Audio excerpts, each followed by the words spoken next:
नमस्कार।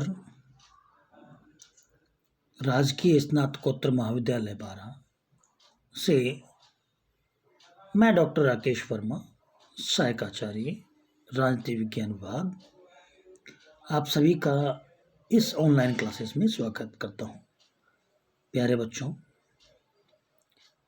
कोविड-19 के चलते हुए हम क्लास जो होती है आमने सामने वो नहीं हो पा रही है, क्योंकि सोशल डिस्टेंसिंग का पालन करना हमारे लिए आवश्यक है। प्यारे बच्चों, ये महामारी हो सकती है, परंतु हम अध्ययन से पिछड़ेंगे नहीं। इसके लिए हम मीडिया का उपयोग करेंगे। जो सोशल मीडिया है, इसके मार्फत हम आपसे मुलाकात करते हैं। जब कक्षाएं प्रारंभ होगी, हम पुनः रिवीजन कर लेंगे, परंतु उससे पहले हम एक एक अध्याय पर, एक एक टॉपिक पर चर्चा करेंगे। इससे संबंधित कोई भी आपका क्वेरीज हो, आप मुझे फ़ोन करें क्लास में, उसके जवाब दिए जाएंगे आपको। परंतु हमें ध्यान रखें कि हमारा ध्येय अध्ययन का कार्य होना चाहिए। पढ़ाई के लिए आपके प्रति मैं समर्पित हूँ। आपकी शिक्षा महत्वपूर्ण है, क्योंकि राष्ट्र के विकास में आपका महत्वपूर्ण योगदान होगा। इसी आशा के साथ अपन इस ऑनलाइन क्लासेस को प्रारंभ करते हैं। प्यारे बच्चों, बीए सेकेंड ईयर का द्वितीय प्रश्न पत्र भारतीय राजनीतिक व्यवस्था, इसका हम अध्ययन कर रहे हैं। इस पुस्तक में हमने काफी अध्यायों के बारे में चर्चा की है। आज हम जो सांप्रदायिकता की बात करते हैं, उसका अध्ययन कर रहे हैं। पिछली कक्षा में हमने सांप्रदायिकता के बारे में बात की थी। आज हम सांप्रदायिकता की समस्या के कारणों के बारे में बात करेंगे। बच्चों, यह एक विशेष महत्व का है कि स्वतंत्रता प्राप्ति के बाद जब भारत आजाद हुआ, हमें एक खुशी मिली हमारे मन और जहन में कि हम किसी विदेशी सत्ता की हुकूमत के अधीन नहीं हैं, और हम उसमें बहुत प्रसन्न हुए। जिन लोगों ने भारत को आजाद कराने के लिए अपने प्राण न्यौछावर कर दिए, उनके परिवारों के चेहरे पे वो खुशी आज भी झलकती है। उनके वंशज आज भी हैं। परंतु ये क्या हुआ कि हम आजाद होने के बाद हम पुरानी घिसी पिटी परंपराओं में वापस आ गए, जिनकी वजह से हम ब्रिटेन के अधीन हो गए, अंग्रेजों के गुलाम हुए। भारत में सांप्रदायिक तत्व क्यों दिखाई देते हैं? स्वतंत्रता से पूर्व अंग्रेजों ने फूट डालो और राज करो की नीति अपनाई थी, किंतु देश के विभाजन और राष्ट्रीय सरकार की स्थापना के पश्चात भी सांप्रदायिकता के रंग क्यों दिखाई देता है? इन कारणों पर हम चर्चा करेंगे। प्यारे बच्चों, हमारी जो मानसिकता है, हमारा मन, जहन, आत्मा और हमारा शरीर, ये राष्ट्र के लिए है। हमारे लिए भारतवर्ष महत्वपूर्ण है। हम भारतीय हैं, ये बात हमारे मन में होनी चाहिए। परंतु कुछ संकीर्ण विचारधारा के लोग आपको धर्म और जाति के रूप में बांटते हैं। इनसे आप दूर रहें। प्यारे बच्चों, हम अध्ययन की दृष्टि से इस पुस्तक का हम अध्ययन कर रहे हैं, इस लेसन्स का। इसका अन्य कोई उपयोग नहीं है। सांप्रदायिकता की समस्या के कारणों के बारे में बात करते हैं। पहला है मुस्लिम धर्म से पृथकता की भावना। मुस्लिम धर्म में पृथकता की भावना। प्यारे बच्चों,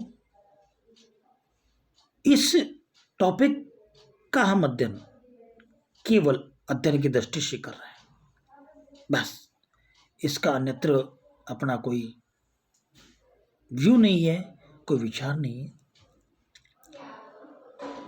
हम देखते हैं कि जब भारत आजाद हुआ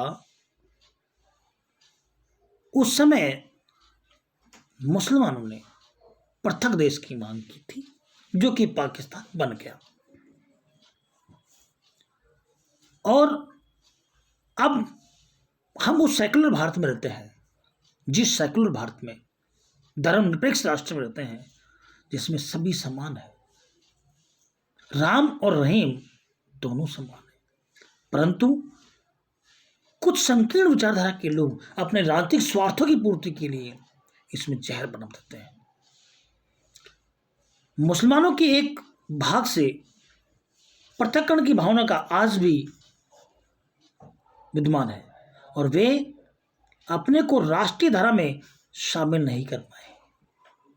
अनेक मुस्लिम नेताओं ने स्वाधीनता के बाद इस बात का प्रचार किया कि उन्हें मुख्य राष्ट्रीय प्रभाव में शामिल होने के लिए ऐसे राजनीतिक दलों को सहयोग देना चाहिए जिनका विश्वास धर्मनिरपेक्षता, समाजवाद और आर्थिक न्याय में है। परंतु इन विचारों का कोई खास प्रभाव नहीं पड़ा है और अनेक मुस्लिम नेताओं और संगठनों ने इस बात का प्रचार किया है कि मुस्लिम संप्रदाय के हितों की सुरक्षा के लिए उन्हें राजनीति में एक पृथक इकाई के रूप में भाग लेना चाहिए। जमायत ए इस्लाम ने मुसलमानों को सलाह दी है कि उन्हें आम चुनाव में भाग नहीं लेना चाहिए। ऐसे ही एक दूसरे संगठन जमीयत उल उलेमा ए हिंद ने भी मुसलमानों को राष्ट्रीय राजनीति से पृथक रहने की सलाह दी है। 1948 में मुस्लिम लीग ने पृथक प्रतिनिधित्व की मांग की। 1961 में अखिल भारतीय मुस्लिम लीग की स्थापना की गई और यह प्रचार किया गया कि भारत में मुस्लिम लीग के ही मुस्लिम हितों का संरक्षण कर सकती है। 1971 में मध्यवर्ती चुनाव में के समय नई दिल्ली में देश के अधिकांश भागों में मुस्लिम प्रतिनिधियों ने अखिल भारतीय राजनीतिक सम्मेलन आयोजित किए, जिसके पीछे जमायत ए इस्लाम का हाथ था। इस प्रकार मुस्लिम संगठनों ने सांप्रदायवाद का स्वतंत्र रूप से के बाद भी अभी उन्मूलन नहीं हो पाया है। अगला, संकुचित हिंदू राष्ट्रवाद। हिंदू धर्म मूलतः उदारता, सहिष्णुता का प्रधान रहा है, लेकिन मुस्लिम सांप्रदायिकता की प्रतिक्रिया और चुनावी राजनीति के छल फरेबों ने कुछ अंशों में संकुचित हिंदू राष्ट्रवाद की स्थिति को जन्म दे दिया है। इस स्थिति में संबंध कुछ तत्वों द्वारा कहा जाने लगा कि भारत हिंदुओं का देश है। संकुचित हिंदू राष्ट्रवाद मुस्लिम सांप्रदायिकता और ईसाई सांप्रदायिकता आदि को बढ़ावा देने का ही कार्य करता है, लेकिन यह संकुचित हिंदू राष्ट्रवाद हिंदुत्व के मूल धारा नहीं है।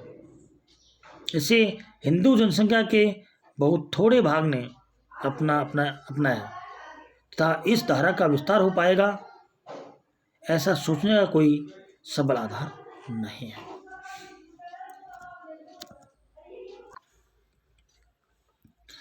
अगला हम बात करते हैं आर्थिक और शैक्षणिक पिछड़ापन।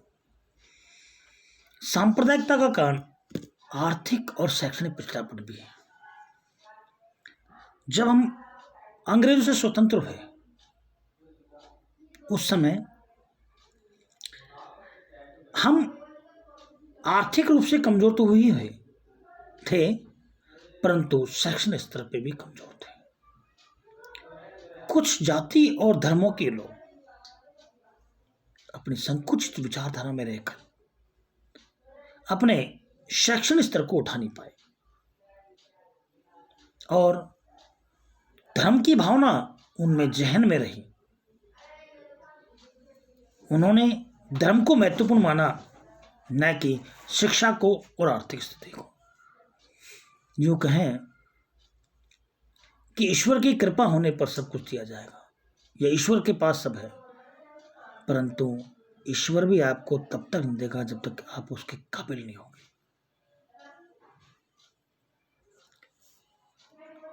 अंग्रेजी काल से ही आर्थिक दृष्टि से हम पिछड़े थे। जब भारत आजाद हुआ तो हमने अपनी अर्थव्यवस्था को धीरे धीरे बढ़ाने की कोशिश की, और वो तभी बढ़ पाई जब हमने शैक्षणिक स्तर ऊंचा उठाया। उद्योग धंधे स्थापित हुए, और उद्योग धंधे स्थापित हुए तो उसमें काम करने के लिए मजदूर लिए। जब वो काम करने के लिए मजदूरी मिली तो उन्होंने बच्चों को शैक्षणिक स्तर बढ़ाने का कार्य किया। परंतु हुआ क्या, कुछ धार्मिक संगठनों ने शिक्षा को महत्व न देकर के धर्म को महत्व दिया, जिससे उनका धार्मिक विकास तो हुआ परंतु आर्थिक और शैक्षणिक विकास नहीं हो पाया। मुस्लिम संप्रदाय के लोग अपने धर्म को महत्व देने लगे, हिंदू संप्रदाय के लोग अपने धर्म को महत्व देने लगे। धार्मिक भावना इतनी संकुल हुई कि केवल वो धर्म में ही रह गए, उन्होंने मजदूरी करना छोड़ दिया और ईश्वर की कृपा पे जीना स्टार्ट किया। वो पिछड़ापन आज भी उनमें विद्यमान है। शैक्षणिक और आर्थिक पिछड़ने का सबसे प्रमुख कारण यह है कि विकास की ओर बढ़ने की तीव्र इच्छा जन्म नहीं ले पाई। एक महान विचारक ने लिखा है कि धर्म वह अफीम है जिसको खाने के बाद व्यक्ति उसके रंग में, उसकी नींद में इतना सो जाता है कि उसको होश नहीं होता है कि मैं कहाँ सो रहा हूँ। जब वो नींद से जागता है तब तक काफी कुछ खो चुका होता है। धार्मिक नेताओं ने अपने निजी स्वार्थों के लिए मुसलमानों के शैक्षणिक और आर्थिक विकास की दिशा में आगे बढ़ने नहीं दिया।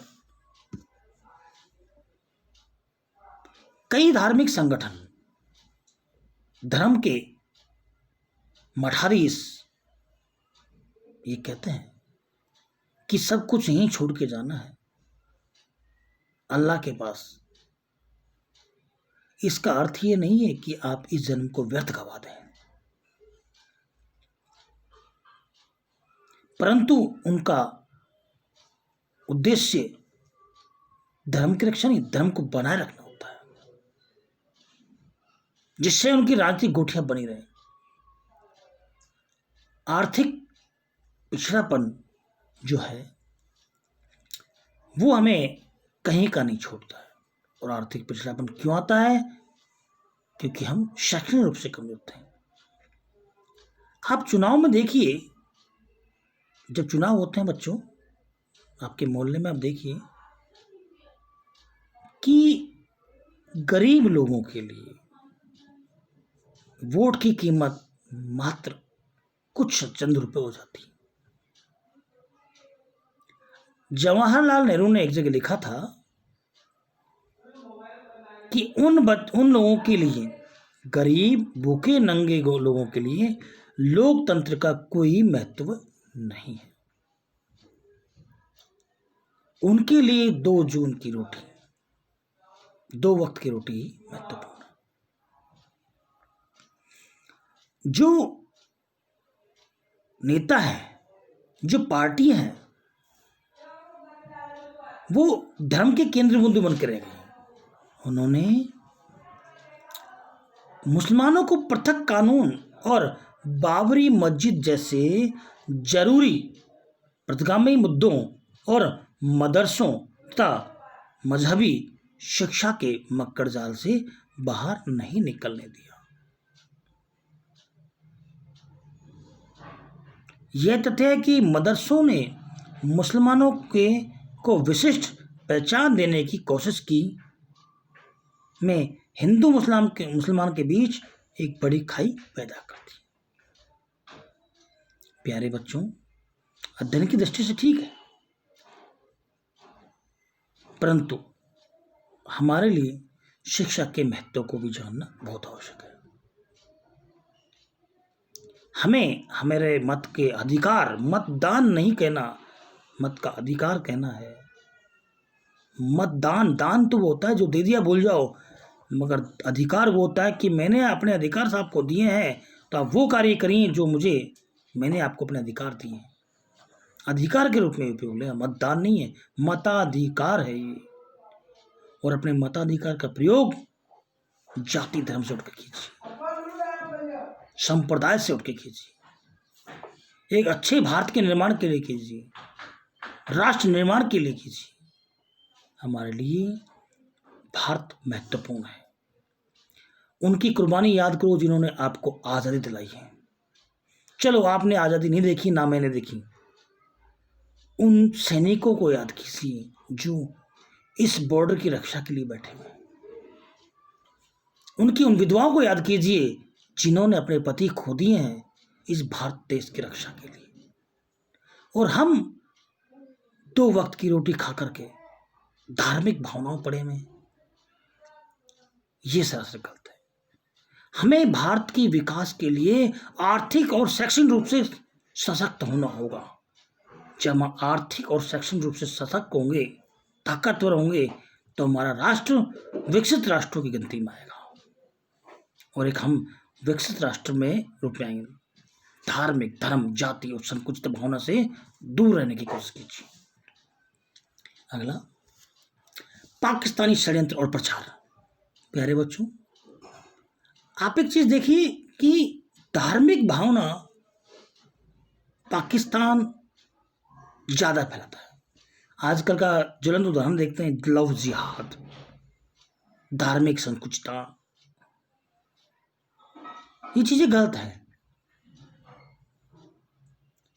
हम एक राष्ट्र के निवासी हैं। हमारे लिए महत्वपूर्ण राष्ट्र, देश है, धर्म नहीं है। धर्म एक आस्था का विषय है, बस उस आस्था में हमें जीवित रहना है। परंतु धर्म को कभी भी राष्ट्र के ऊपर नहीं लाना चाहिए। परंतु कुछ संकीर्ण विचारधारा के लोग षड्यंत्र करते हैं और हमारा पड़ोसी राष्ट्र, देश पाकिस्तान तो इसमें माहिर है। जब कभी भारत में हिंदू मुस्लिम तनाव की कुछ छुटपुट घटनाएं हो जाती हैं तो पाकिस्तानी रेडियो और समाचार पत्रों इसको राजनीतिक तूल देने का प्रयास करते हैं। वे भारत की आलोचना करते हैं और ऐसी घटनाओं को हिंदू द्वारा मुसलमानों का जातिवाद कहकर पुकारते हैं। पाकिस्तान ऐसा इसलिए करता है जिससे वह सांप्रदायिक भावनाओं को उत्तेजित कर सके। भारत में गरीब अशिक्षित मुसलमानों भी यह मान बैठते हैं कि पाकिस्तान उनके हितों की रक्षा के लिए कह रहा है। 1981 से 93 के मध्य के वर्षों में तो पाकिस्तान ने हिंदुओं और सिखों के बीच भी सांप्रदायिक द्वेष की स्थिति खड़ी करने और बनाए रखने का प्रत्येक संभव प्रयास किया। बच्चों, कई बार आता है, मैंने भी सुना है मीडिया में, कि पाकिस्तान के कुछ समाचार पत्रों या इलेक्ट्रिक मीडिया में जो वहाँ एंकर बैठते हैं वो कहते हैं कि भारत में जो मुस्लिम है वो सुरक्षित नहीं है। तो भाई हमारे भारत के लोग हैं, ये हमें देखनी है। हमें क्या मतलब, वो हमारे भाई हैं, इस राष्ट्र के नागरिक हैं, उनके वो अधिकार है जो हमारे अधिकार हैं। आपको हमारे देश की राजनीति और व्यवस्था के अंदर बोलने का अधिकार नहीं है। परंतु वो क्यों करते हैं? क्योंकि हमारे यहाँ सांप्रदायिकता की भावना बढ़े, दंगे हों। 9वें और अंतिम दशक में पाकिस्तान ने प्रचार की स्थिति में बहुत आगे बढ़कर भारत में सांप्रदायिक आधार पर गृह युद्ध खड़ा करने के लिए आपराधिक षड्यंत्रों की स्थिति को अपनाया। अब यह बात पूर्णतः स्पष्ट हो गई कि 1993 के मुंबई में बम विस्फोट की घटनाएं हुई वह पाकिस्तानी षड्यंत्र का परिणाम थी तथा इन सब बमों का वास्तविक उद्देश्य तो हिंदुओं और मुसलमानों के बीच बड़े पैमाने पर खूनी संघर्ष को जन्म देना था। अगला, सरकार की उदासीनता। जो सत्ता में होती है सरकार, वो अपने निजी स्वार्थों के लिए सत्ता प्राप्त करती है, परंतु बाद में जब वो सत्ता प्राप्त कर लेती है तो वो राष्ट्र होती है। उस समय वो जो उदासीनता रखती है, सरकार और प्रशासन में की उदासीनता के कारण भी कभी कभी सांप्रदायिक दंगे होते हैं। सामान्य सी घटना प्रशासन और असावधानी के कारण कई बार सांप्रदायिक दंगों का रूप ले लेती है। और जून 1984 की बात करें हम तो महाराष्ट्र के भिवाड़ी और मुंबई में जो सांप्रदायिक दंगे हुए, मई 1987 में जो मेरठ में जो सांप्रदायिक तांडव देखा गया, 1993 में मुंबई तथा अन्य क्षेत्रों में सांप्रदायिक उपद्रवों की जो स्थिति बनी, उसका एक प्रमुख कारण प्रशासनिक अक्षमता रहा। मार्च अप्रैल 2002 में अहमदाबाद तथा गुजरात राज्य के अन्य स्थानों पर लंबे समय तक सांप्रदायिक दंगों की जो स्थिति बनी रही और जो दंगे थे वो गंभीर रूप ले लिया, उसका एक कारण प्रशासनिक क्षमता का अभाव था। अगला, दलीय राजनीति और गुटिया राजनीति और चुनावी राजनीति। जो दलीय भावना होती है, आज की परिस्थिति में सांप्रदायिकता की समस्या एक बहुत बड़ा कारण, संभवतः सबसे बड़ा कारण संकुचित तथा निहित स्वार्थों के प्रति दलीय राजनीति और चुनावी राजनीति में है। ये तथ्य है कि भारत के विविध राजनीतिक दल और गुट चुनावी राजनीति को दृष्टि में रखते हुए न केवल सांप्रदायिकता को स्वीकार करते हैं वरन उसे उभारने का कार्य भी करते हैं। इन राजनीतिक दलों ने मुस्लिम सांप्रदायिक संगठन मुस्लिम लीग को केरल के राजनीतिक दल में गले लगाया और ये कभी हिंदू सांप्रदायिकता को प्रोत्साहित करते हैं और कभी मुस्लिम सांप्रदायिकता को। 1950 से लेकर अब तक के सांप्रदायिक दंगे हुए, उनमें से अनेक बार परोक्ष कारण दलीय राजनीति, गुटिया राजनीति और चुनावी राजनीति रहा है। बार बार और अनियमित रूप से होने वाले चुनाव सांप्रदायिकता के विषय को तीव्रतर करने की कार्य करते हैं। यहाँ हम देखते हैं कि जो एक विचारक हैं, बहुत अच्छे, मीडिया में भी हैं, उन्होंने एक जगह कहा था कि सभी दंगों का मूल कारण राजनीतिकरण होता है और ये दंगे अपने स्वार्थों के लिए राजनीतिकों द्वारा कराए जाते हैं। प्यारे बच्चों, आज हमने सांप्रदायिकता के बारे में बात की कि सांप्रदायिकता के क्या कारण हैं। बच्चों, इस लेसन का अध्ययन केवल परीक्षा की दृष्टि से कर रहे हैं, परंतु हमारे आसपास के वातावरण में यदि आपको ऐसा लगे तो आपके मन और जहन में केवल भारत की भावना होनी चाहिए, राष्ट्र की भावना होनी चाहिए। आप राष्ट्र के बारे में सोचेंगे तो आप विकसित राष्ट्र की गिनती में आएंगे। यदि जाति धर्म की बात सोचेंगे तो कटुता और तनाव पैदा होगा। हमें वो कार्य करने चाहिए जिन कार्यों से हमें संतुष्टि मिलती है। भारत के विकास, समृद्ध भारत, एक राष्ट्र श्रेष्ठ भारत और समृद्ध भारत, ये हमारे मन में होना चाहिए। हर एक चीज आती है बच्चों कि जिसका हम अन्न खाते हैं उसकी तो गाना सीखें। जिस भारतवर्ष की भूमि पर हम रह रहे हैं उस भूमि के से हमें जो अन्न प्राप्त होता है जो हमें खाद्य प्राप्त होते हैं, जिसमें हम जीवित रह रहे हैं, हमें उस पर ध्यान देना चाहिए। आज कक्षा में इतना ही। प्यारे बच्चों, कोरोना वायरस से सुरक्षित रहें, सतर्क रहें और कोरोना से सावधान रहें। साथ ही इन तत्वों से सावधान रहें जो आपकी को संकुचित विचारधारा में घेरे रखता है। सभी का इस ऑनलाइन क्लासेस में धन्यवाद। Thanks for